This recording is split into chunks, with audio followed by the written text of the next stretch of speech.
Hey guys, in this video I will show you how you can use any song on your Snapchat stories. It's really easy and it really doesn't matter if you're using iPhone or the Android. Alright, so as you may know, Snapchat released a new feature that allows on Snapchat add music to your stories or videos. Alright, if you click this button, little note on the right side, there is few songs.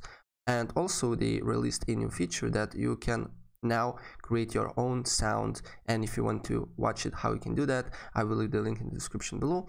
But as you can see here, there is not a lot of songs that you can choose from. So what you can do here, if you want to basically create a snap with a specific song, you need to go on the iTunes or the Spotify, for example, and basically turn on the track like this.